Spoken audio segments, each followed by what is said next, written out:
Good afternoon, students. Today we are going to discuss about angular displacement. சரிங்களா? So previous கிளாஸில் பார்த்தோம் அப்படின்னா equation of motion பற்றி நம்ம படிச்சிருந்தோம். சரிங்களா? ஸோ ஈக்குவேஷன் ஆஃப் மோஷன் வந்து பார்த்தோன்னா மொத்தம் ஒரு 3 ஈக்குவேஷன் பற்றி நம்ம படிச்சிருந்தோம்.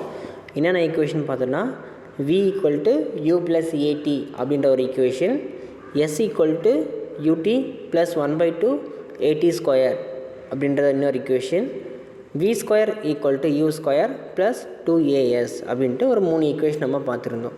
சரிங்களா? இது வந்து equation of motion 5 mark question பற்றி நம்ம டிஸ்கஸ் பண்ணியிருந்தோம். இதில் நம்ம லீனியர் பற்றின டிஸ்பிளேஸ்மெண்ட், வெலாசிட்டி, ஆக்சிலரேஷன் இது 3 பற்றி நம்ம டிஸ்கஸ் பண்ணோம். சரிங்களா? ஸோ லீனியர் வெலாசிட்டினா எப்படி இருக்கும், லீனியர் டிஸ்பிளேஸ்மெண்ட்னா எப்படி இருக்கும், லீனியர் ஆக்சிலரேஷன்னா எப்படி இருக்கும், அதுக்கான ஃபார்முலா எடுத்துகிட்டு நம்ம அதை டிரைவ் பண்ணியிருந்தோம். சரிங்களா? ஸோ நெக்ஸ்ட் என்ன பண்ண போகிறோம் அப்படின்னா நம்ம லீனியரில் பார்த்தது அப்படியே வந்து என்ன பண்ணுவோம், ஆங்குலரில் பார்க்க போகிறோம். சரிங்களா? ஸோ லீனியரில் பார்த்த எல்லா விஷயமும் என்ன பண்ண போகிறோம், அப்படியே ஆங்குலரில் பார்க்க போகிறோம். சரிங்களா? அங்கே நம்ம லீனியர் டிஸ்பிளேஸ்மெண்ட் பார்த்தோம், இங்கே ஆங்குலர் டிஸ்பிளேஸ்மெண்ட் பார்க்க போகிறோம். சரிங்களா? அங்கே linear velocity, angular velocity, linear acceleration and angular acceleration. சரிங்களா? இந்த ஆறுத்துக்குமே ஃபார்முலான்றது வேறு வேறு தான். சரிங்களா? ஆனால் கான்செப்ட்ன்றது ரெண்டுத்துக்குமே சேமான கான்செப்ட் தான். சரி, ஆனால் அதோடய சிம்பிள்ஸ் மட்டும் வேரியேஷன் ஆகும். அது என்ன வேரியேஷன் அப்படின்றத தெரிஞ்சுக்கலாம். சரிங்களா? ஃபஸ்ட்டு வந்து angular displacement. Consider a particle revolving around a point O in a circle of radius r, figure 2.45. Let the position of the particle at time t equal to 0 be a and after time t its position is b. சரிங்களா? அதான் என்னென்னா உங்களுக்கு O என்ற ஆரிஜினிலிருந்து R1 என்ற ஒரு ரேடியஸில் A என்ற ஒரு particles இருக்குது. இந்த பார்ட்டிகல்ஸ் t என்ற டைமில் எங்கேருந்து எங்கே மூவ் ஆகுதா, இந்த A பார்ட்டிக்கல்லேருந்து இந்த B பார்ட்டிகல்ஸுக்கு வந்து மூவ் ஆகுதா. சரிங்களா? மூவ் ஆகும்போது இதோடைய ஆங்கிள் டீட்டா அப்படின்னு நம்ம சொல்லுவாங்க. சரி, டீட்டா மீன்ஸ் இந்த 0 மாரி போட்டு சென்டர் ஒரு கோடு போடுவோம் இல்லையா, இதுக்கு பேர் வந்து டீட்டா அப்படின்னு நம்ம சொல்லுவாங்க. சரிங்களா? ஸோ ஆங்கிள் வந்து ஏக்கும் பிக்கு இடைப்பட்ட ஆங்கிள் எவ்வளோவா, டீட்டா அப்படின்னு நம்ம சொல்லியிருக்காங்க. ஸோ ஓ என்ற ஆரிஜினில் இருந்து ஒரு பார்ட்டிக்கல் ஏ என்ற புள்ளியிலேருந்து பி என்ற புள்ளிக்கு போகும்போது அதோடைய டிஸ்பிளேஸ்மெண்ட் எவ்வளோ அப்படின்றது கால்குலேட் பண்ணுறது தான் வந்து ஆங்குலர் டிஸ்பிளேஸ்மெண்ட். சரிங்களா? ஏன் இந்த ஆங்குலர் டிஸ்பிளேஸ்மெண்ட் சொல்கிறோம் பார்த்தோம் அப்படின்னா இது வந்து ஒரு ரொட்டேஷன்ஸில் மூவ் ஆகிட்டுருக்கு. சரிங்களா? அதாச்சுன்னா இங்கேருந்து என்ன பண்ணுது, அது இந்த மாதிரி ஒரு ஆங்குலர் பாத்தில் வந்து ரொட்டேட் ஆகிட்டுருக்கு. இது வந்து ஒரு லீனியராக போகல. சரிங்களா? ஸோ லீனியரில் போச்சு அப்படின்னா அது டிஸ்பிளேஸ்மெண்ட் வேறு மாதிரி நம்ம கால்குலேட் பண்ணுவோம்.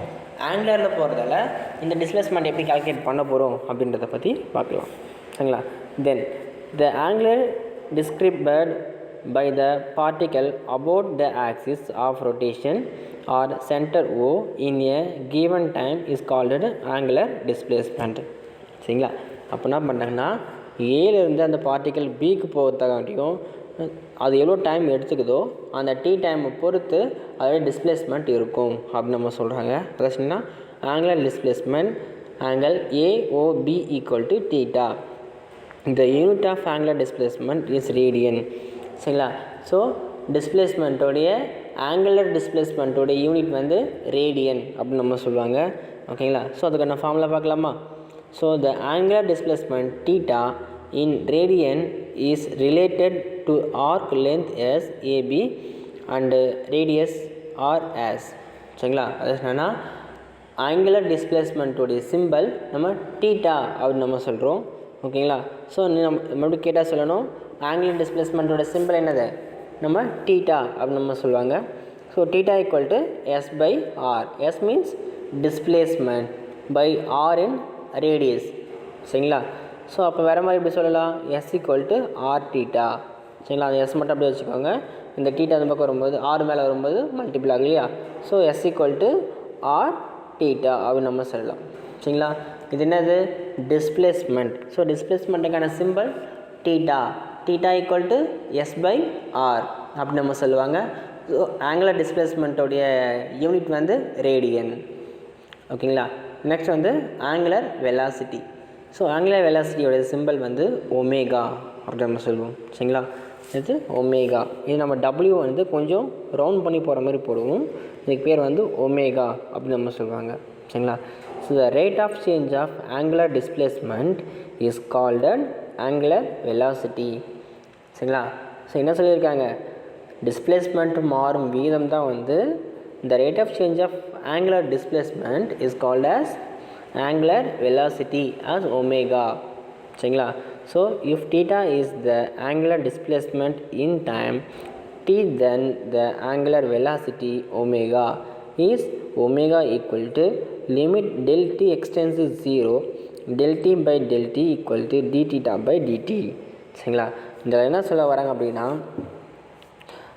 the rate of change of angular displacement, சரியா, இதுதான் பேர் தான் அது angular velocity. So angular displacement simple என்ன தெரியும், டீட்டா நமக்கு தெரியும். So D theta by DT is called as a omega. Omega equal to D theta by DT. சரிங்களா? ஸோ ஆங்குலர் வெலாசிட்டி டி, அதாவது angular velocity omega equal to D theta by DT அப்படின்னு நம்ம சொல்லுவாங்க. ஓகேங்களா? The unit of angular velocity is radian per second. சரிங்களா? இல்லை radian second inverse 1 அப்படின்னு நம்ம சொல்லுவாங்க. ஓகேங்களா? அது சொன்னால் நம்ம மேலே சொல்லும் போது பார்த்தோம் அப்படின்னா ரேடியன் பர் செகண்ட் அப்படின்னு நம்ம சொல்லுவாங்க. இல்லையா நம்ம வந்து அப்படியே டேரெக்டாக எழுதும்போது ரேடியன் செகண்ட் இன்வர்ஸ் 1 அப்படின்னு நம்ம சொல்லுவோம். சரிங்களா?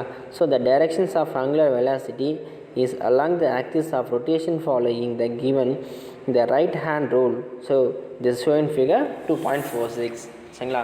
ஸோ 2.46ல் கொடுத்துருக்காங்க பாருங்கள். இது வந்து உங்களுடைய ரைட் ஹேண்ட் ரூல் படி ஆக்ட் ஆகிட்டுருக்கு அப்படின்னு சொல்கிறாங்க. எப்படி சார் சொல்கிறாங்க அப்படின்னா, உங்களுடைய கட்டை விரலை வந்து உங்களுடைய ரைட் ஹேண்ட் கட்டை விரல் வந்து மேல் நோக்கி பார்த்த மாதிரி இருந்துச்சு அப்படின்னா உங்களுடைய 4 விரலும் உங்களை பார்த்த மாதிரி இருக்கும். சரிங்களா? உங்களை கட்டை விரலை மட்டும் மேல் நோக்கி இருந்துச்சு அப்படின்னா, இது ஒமேகா மட்டும் மேல் நோக்கிய மாதிரி இருந்துச்சு அப்படின்னா உங்கள் 4 கட்டை விரலும் யாரை பார்த்த மாதிரி இருக்குமா, உங்களை பார்த்த மாதிரி இருக்கும். சரிங்களா? ஸோ இந்த மாதிரியான ரொட்டேஷனில் தான் என்ன ஆகிட்டுருக்காங்க, இந்த ஆங்குலர் வெலாசிட்டி வந்து ரொட்டேஷன் ஆகிட்டுருக்கு அப்படின்னு சொல்கிறாங்க. சரிங்களா? நெக்ஸ்ட்டு வந்து ஆங்குலர் ஆக்சிலரேஷன். சரிங்களா? ஸோ ஆங்குலர் ஆக்சிலரேஷனுடைய சிம்பிள் வந்து ஆல்ஃபா. சரிங்களா? ஆங்குலர் ஆக்சிலரேஷன் சிம்பிள் வந்து ஆல்ஃபா அப்படின்னு நம்ம சொல்லுவாங்க. ஓகேங்களா? நெக்ஸ்ட் வந்து the rate of change of angular velocity is called at angular acceleration. சரிங்களா?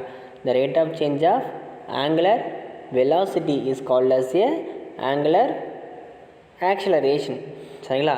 அது சொன்னால் நம்ம லாஸ்ட் டாபிக் பார்த்தோம் இல்லையா, அந்த ஒமேகா பார்த்தோம் இல்லையா, அப்போ ஒமேகாவுடைய ரேட் ஆஃப் சேஞ்ச் தான் என்னது, ஆங்குலர் ஆக்சிலரேஷன் அப்படின்னு நம்ம சொல்லுவோம். ஓகேங்களா? ஸோ அப்போ D omega by DT alpha equal to D omega by DT equal as angular acceleration அப்படின்னு நம்ம சொல்லுவாங்க. சரிங்களா? So the angular acceleration is also a vector quantity which need not be in the same directions as angular velocity. சரிங்களா? Angular velocity அதுக்கு same direction இருக்குன்ற அவசியம் இல்லை. ஆனால் இது என்ன குவான்டிட்டி, இது இஸ் எ வெக்டர் குவான்டிட்டி அப்படி சொல்லியிருக்காங்க. ஓகேங்களா? நெக்ஸ்ட்டு வந்து டேஞ்சென்டினல் ஆக்சிலரேஷன். சரிங்களா? டேஞ்சென்டினல் ஆக்சிலரேஷன். சரிங்களா? இது ரொம்ப இம்பார்ட்டன்ட் டாபிக் தான், 3 மார்க் கொஷனில் கேட்கலாம். ஓகேங்களா? சரி. Consider an object moving along a circle of radius r in a time del t. The object travels an arc distance del s as shown in figure 2.47. The corresponding angular subtended is del t. சரிங்களா? ஒன்றும் இல்லை, இதுக்கு முன்னாடி சொன்ன அதே concept தான் இங்கேயும் சொல்லியிருக்காங்க. நம்ம டிஸ்பிளேஸ்மெண்ட் பார்த்தாலே ஆங்குலர் டிஸ்பிளேஸ்மெண்ட் அதே மாதிரி தான். சென்டர் பாயிண்ட் ஓ ஆரிஜினில் இருந்து ஆர் என்ற ஒரு ரேடியஸில் ஒரு பார்ட்டிக்கல் ஏ இங்கேருந்து இங்கே மூவ் ஆகுது. மூவ் ஆகும்போது அதோடைய டிஸ்பிளேஸ்மெண்ட் என்னவாம், டெல் எஸ் அப்படின்னு நம்ம சொல்கிறாங்க. அதோடைய ஆங்கிள் தீட்டா வந்து டெல் டி அப்படின்னு நம்ம சொல்கிறாங்க. ஸோ இந்த பிக்சர் வந்து நம்ம எப்படி அதோடைய ஃபார்மில் எப்படி எழுதலாம்னு பார்த்தீங்கன்னா, டெல் எஸ் தானே நமக்கு தேவை. So del s equal to R into del theta அப்படின்னு நம்ம சொல்லலாம் இல்லையா. Del s equal to R into del theta அப்படின்னு நம்ம சொல்லலாம். So in a time del t we have, சரி டெல் டி வச்சு நம்ம எப்படி பண்ணலாம், ரெண்டு பக்கமும் போத் சைடு டெல் டியால் டிவைட் பண்ணலாம். எப்படின்னா, ஸோ இதை divide by del t, so divide by del t. சரிங்களா? So del s by del D equal to R into del theta by del t அப்படி நம்ம சொல்லுவோம். So in the limit del t extends to 0, the above equation becomes del ds by dt equal to r omega. சரிங்களா? So ds by dt equal to r omega. ஏன் இங்கே r ஒமேகான்னு சொல்கிறோன்னு பார்த்தோன்னா, so ds by dt என்னன்னு பார்த்தோம்னா இந்த ஃபார்முலாவை தான் நான் ds by dt எழுதியிருக்கேன். சரிங்களா? டெல் என்னன்னு தெரியுமாண்ணா, டெல்லை வந்து சேஞ்சிங் அப்படின்னு நம்ம சொல்லுவாங்க.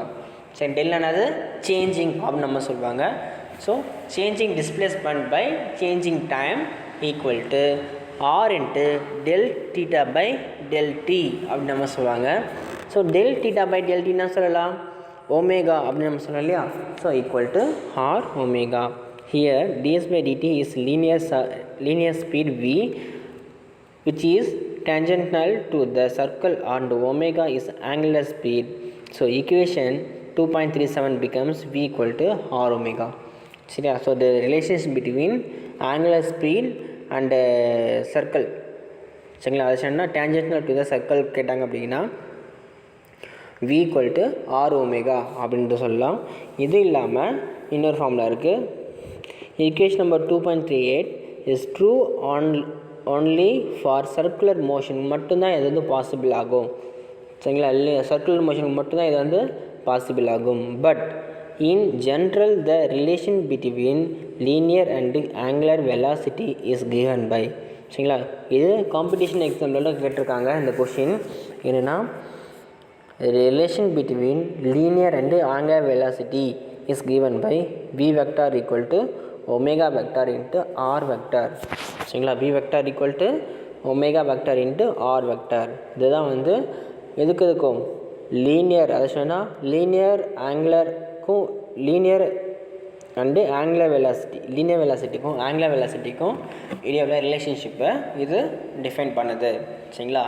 For circular motion equation 2.39 reduced to the equation 2.38 since omega and r are perpendicular to each other. Differentiations the equations of 2.38 with respect to time, we get the sign since r is constant. சரிங்களா? r வந்து கான்ஸ்டண்ட்டாக இருக்கிறதால dv by dt நம்ம என்ன பண்ணுறோம், v integrate பண்ணுறோம், sir differentiation பண்ணுறோம், equal to R கான்ஸ்டன்ட்ன்றதால் அது அப்படியே போட்டுக்கோங்க. டி ஒமேகா பை டிடி அப்படி நம்ம எழுதலாம். ஸோ டி ஒமேகா பை டிடியை ஆல்ஃபான்னு எழுதலாம் இல்லையா. ஸோ அப்போ a t equal to r alpha. சரிங்களா? A t equal to r alpha அப்படி எழுதலாம். So the tangential acceleration at experienced by an object a circular motion shown in figure 2.48 இங்கே கொடுத்துருக்காங்க பாருங்கள். சரி, tangential acceleration. Not that the tangential acceleration is in the direction of linear velocity. சரிங்களா? அது சொன்னால் நம்ம ஒரு கயிற்றில் வந்து முனையில் ஒரு கல் கட்டிட்டு நம்ம சுற்றும்போது, நம்ம சுற்றிட்டு இருக்கும்போது ஃபோர்ஸ் எங்கேருந்து கொடுக்குறோம், ஆரிஜின்லேருந்து இந்த ரேடியஸ் வழியாக கொடுக்குறோம். சரிங்களா? ஸோ சப்போஸ் உங்கள் கையிலேருந்து சுற்றிட்டு இருக்கும்போது சடனாக உங்கள் கை நம்ம அந்த கயிறு விட்டுட்டோம் அப்படின்னா அந்த கயிறு வந்து இந்த ரொட்டேஷன் மோஷன்லேயே தான் சுற்றிட்டு போய் விழுமான்னு பார்த்தீங்கன்னா கண்டிப்பாக இல்லை. அது என்ன பண்ணுவோம், நம்ம சடனாக கை விட்டுட்ட உடனே ஒரு லீனியர் பாத்தில் தான் வந்து போய் வெளியே விழும். சரிங்களா? ஸோ அப்போ தான் சொல்கிறாங்க, உன்னுடைய வெலாசிட்டி எப்படி ஆக்ட் ஆகிட்டு இருக்குமா, ஒரு லீனியர் பாத்தில் வந்து ஆக்ட் ஆகிட்ருக்கும். ஓகேங்களா? இதுக்கு வந்து டேஞ்சென்டல் ஆக்சலரேஷன் அப்படின்னு நம்ம சொல்லுவோம். சரிங்களா? தேங்க்யூ.